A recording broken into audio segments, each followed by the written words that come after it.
I want to talk about a serious issue that I've noticed a lot in the time I've been on Twitter and following various actors and actresses in the Arrowverse, and that is the racist, homophobic, transphobic, and just general abuse they are given because a fan or fans don't like the character they are portraying. I was blind to this issue until a few years ago. I saw a comment addressed to Candice Patton, who plays Iris West Allen in The Flash. This was a long time ago, and I was unable to find the comment when I was looking for it. So either it was deleted by the writer or reported and deleted by Twitter. Since then, I have noticed Candice gets these kinds of comments almost daily. Naively, I was shocked. I had no idea this kind of thing happened, so I thought this was an isolated incident. Boy, how wrong was I. And Candice isn't the only target of these types of abuse. I've witnessed a great number of interactions by so-called fans of these shows towards a number of actors. Personal attacks that are directed to them. Why do we think this is okay? What is the difference between criticism of a character and abusing the actor who portrays them? And where do we draw the line? How do we blur the lines and get caught in a quite toxic level of hate? Firstly, I need to say that you can always absolutely not like a character. That is your right. We all have characters we dislike. Heck, I know I have more than a few. But that does not mean that gives you a free pass to go out of your way and harass the actor who plays them. Especially when the harassment takes the form of racism or transphobia, etc. Let me explain what initiated me to make this video, and in doing so, I can hopefully begin to make some kind of sense of the craziness that exists in the minds of these individuals who perpetrate these attacks. 5 days ago, I was heavily under the influence of a wretched cold, losing my voice, and my nose was running so much that I was going to enter it in this year's London Marathon. I was in my group chat, amusing ourselves with the usual crazy banter, when Twitter exploded. Well, the fandom part of Twitter exploded with this post. The actor who plays William Day in this season of Supergirl posted this onto his Instagram account. Now, this whole video is about how toxic it is to personally attack an actor, but I need to start here, and I need to be truthful and say why this post was and still is problematic. Hopefully you'll see as I'm going along the two ends come together. It is important to note the people in this comment section of this post blaming and shaming a certain fandom for what is described in this post. The post never mentions a name. It essentially groups everyone together, but given the language written, one would and did assume that the guilty party or parties were of an LGBT community. If you are LGBTQ and have been around these types of shows long enough, you will have heard these words and phrases spouted at you. Be grateful for the tiny representation you have. Anything else is just a fantasy. Pretty words used to deride and demean a community for craving their fair share of the pie. As I said, the comments soon began shouting who the culprits must have been, and as a result, that fandom was attacked. And to this day, nearly a week later, the fandom still hasn't escaped from this label, even though they were innocent. This fandom has seen this type of issue before, the first time at the San Diego Comic-Con in 2017. They watched live as the cast of one of their favorite shows sang a song ridiculing them. That is still seen as a great betrayal that has only left behind a scar. And after a long while of finally thinking they had moved away from that kind of treatment, another cast member pops up and tells them they are living in a fantasy. If you aren't LGBTQ, then you won't understand how derogatory this is. But it rubbed people up the wrong way. The actor lost some pretty loud voices of support, and to be frank, while I think harassing an actor for their character is a terrible move, one cannot help but think he could have handled this much better. His method alienated a lot of people and started a fandom war. It takes very little for one to blow up, and when it does, it takes forever to settle down. Here is where I need to question something. As a creator, you put yourself out into the world, and everyone who watches or listens will judge you. This is just something you have to grow accustomed to. I myself have had to grow some pretty thick skin. I get homophobic abuse, sexist abuse hurled at me on the daily, but I know this is no reflection on my work. I also had to learn that any judgment on my work was not a personal attack on me, but just an opinion, and, if done in a respectful way, can very much help you grow as a creator. So, from his post, I deduced his character was called into question. His character isn't popular in the Supergirl fandom as a whole, and in truth, he has very little screen time unless, of course, Kara Danvers needs someone to hold her hand on a job, which apparently she cannot do alone. I recently saw someone say that William was just a replacement James, but more useless. And here is where his ego kicked in my opinion. Let me get to why I've included this. Because I felt this was something that could explain. Maybe. When we watch a TV show, sometimes we fall a little in love with it. We favor it over other things, and there are characters we identify with, characters we grow to become invested in. We watch them grow and travel through their various journeys, and they become a part of our lives. Now you can say, hey, it's just a TV show, get over it.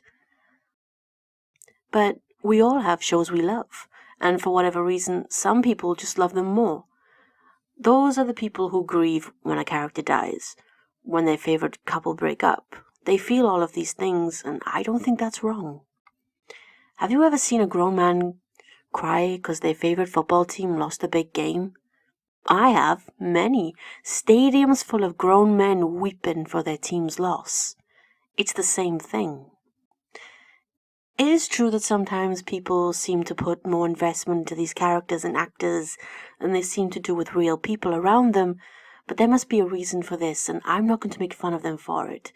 It's harmless at the end of the day. The honest truth is, as soon as the editing is done and the director shouts cut, that film or the TV show no longer belongs to the cast and the crew. It becomes property of the audience. The actor may take pride in his work, but it's his viewers who judge at the end of the day. It's the audience who makes a show really what it is. To tell those people they are fantasizing, and this is all his dream, which is more important, is condescending and patronizing beyond words. Not just for fans in the LGBT community, but all fans. The damage was done, and to be honest, I don't think there's any going back. My personal opinion on the actors are important, but like many viewers of Supergirl, I don't want Kara to be stuck with a man who disrespects her again. Can she get some self-respect, please? So, a viewer is invested. They put their all into a show or a character, and now with cons so common, they can actually interact with their favorite actors, and this has become an expensive business. I was talking with some friends the other day about the prices of just being able to take a photo with your favorite actor, and it is insane. So don't think these people just sit down and watch a TV show. No, it's vastly more than that. And this is coming from a woman who has never been to a con in her life, and probably never will. The last time I was invested in a character was Morgana in Merlin, and they killed her on Christmas Eve. Totally ruined my Christmas. I swore I'd never give my heart to a TV character like that again. Already we are blurring the lines between fiction and reality, mixing of the character with the actor and putting ourselves in the middle. We attach the actor to the character, and they become that character. We see them as nothing more than that character, who resides only in that hour slot on our little screens or the big cinema screen. Anything they do that differs from how we want them to be seen is a personal attack on us. So essentially, the viewer becomes Stas Nair in this instance, and our ignorant egos explode. We become enraged and all logic flies out the window. We need to defend our honor. We need to defend the honor of our fave who was slighted, we feel. But this is not right. This can never be viewed as right and decent. I understand being mad or sad, but to act out and actually go out of your way to give out abuse to the actor or actress, creator of any kind who did no harm but take a job, then I'm sorry, but my sympathy is lost at this point. Back at the end of season 3 of Supergirl, the whole season had been a wild ride. It started promising, but as usual with that show, it didn't maintain its high. The character of Alex Danvers had broken up with her girlfriend, and it was announced she would be getting a new love interest in season 4. Cue my skepticism. You'll know by now I don't trust the writers or heads of that show, but for me, to be cautious was a natural reaction to a show that deserves little trust from the viewers. I had decided to wait to judge, which I feel is a logical thing to do rather than throwing your toys out of your pram and having a tirade. Then they announced the actress who would play the role, and if I'm honest, I was unaware of who she was at the time. She was very new to me.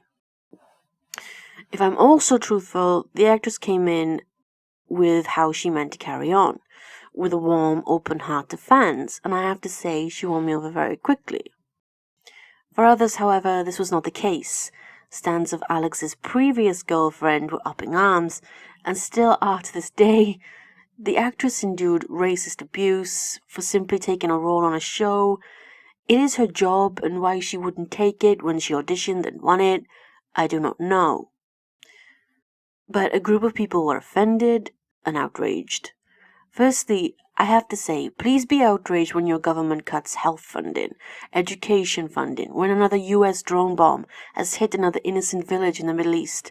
There is nothing to be outraged about in a character change. You can feel sad and angry, but don't act on these emotions and strike a person who did nothing to you.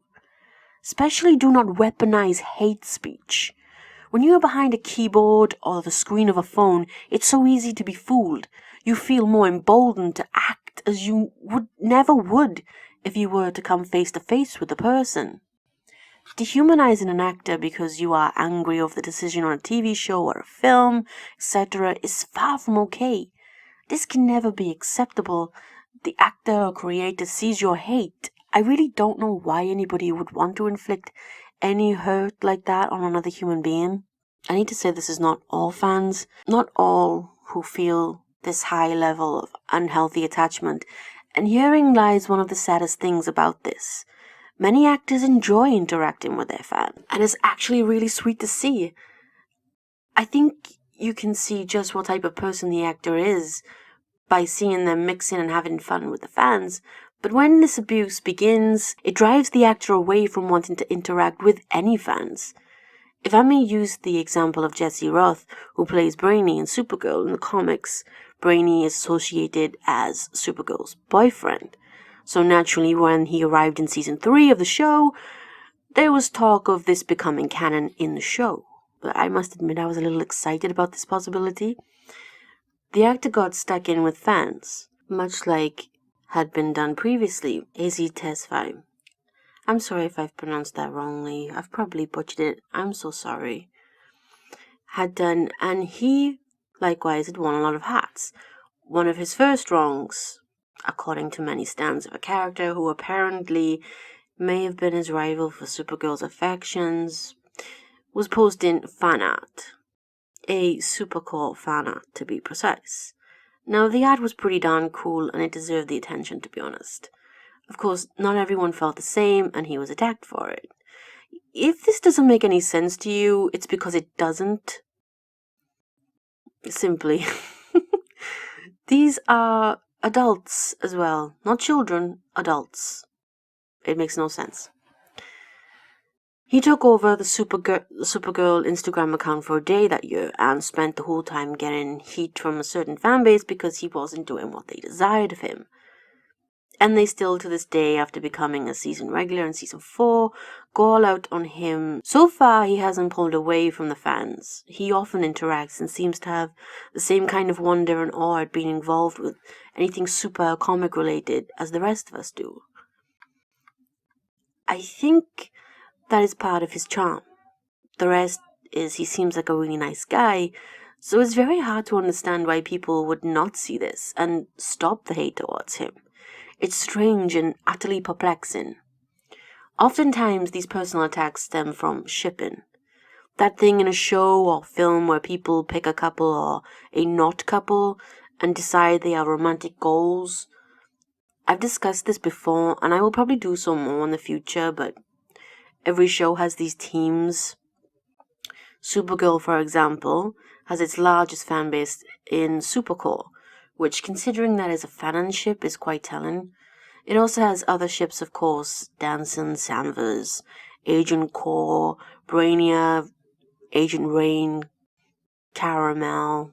If we go back to Candice Patton, a large amount of her attacks seem to stem from shippers of a rival ship in The Flash.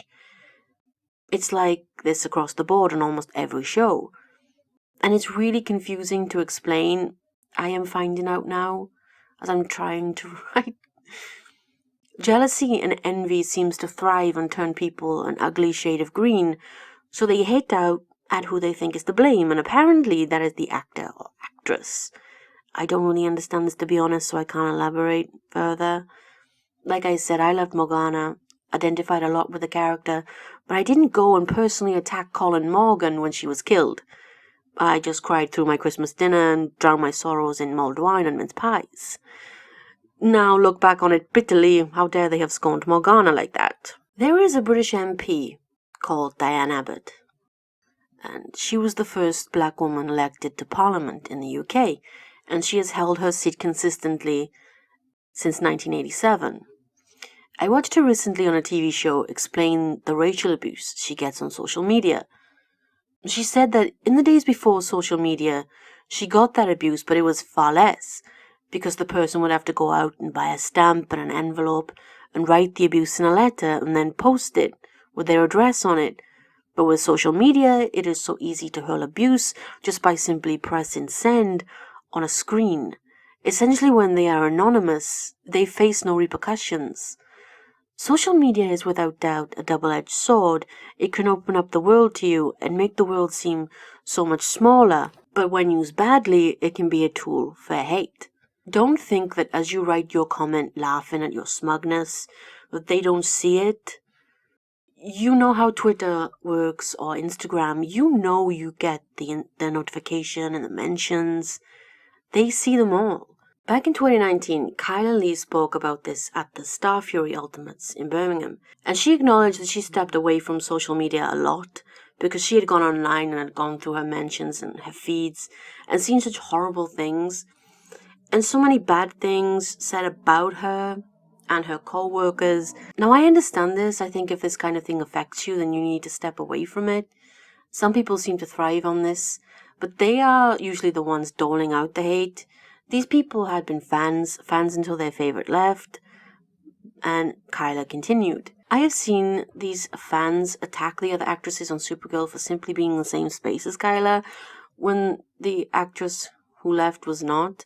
They act more like the two are married and Kyla is cheating. Again, if this sounds like it doesn't make sense, it's because it doesn't. As far as I'm aware, Kyla's married, but not to a woman. I mean, I could be wrong, but, I don't think I am. And here is where I think we have come full circle.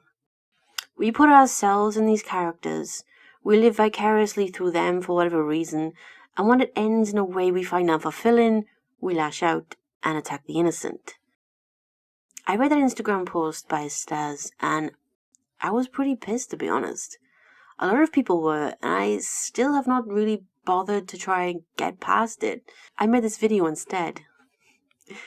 But I still didn't go there and give the man any hate.